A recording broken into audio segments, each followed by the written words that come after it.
ang sistemang ekonomiko ng Pilipinas sa kasalukuyan.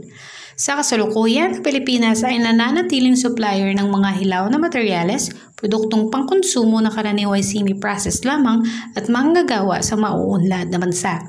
At sa kasalukuyan, mas marami pa ang ini-import kaysa ini-export na produkto ang bansang Pilipinas.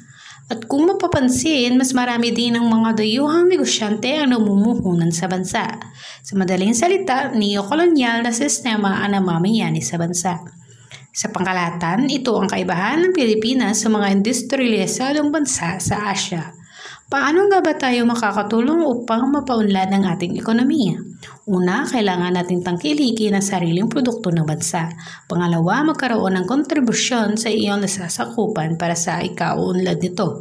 At pangatlo, iwasan ang korupsyon sa ating bansa. Ayun lamang po at maraming salamat sa panonood.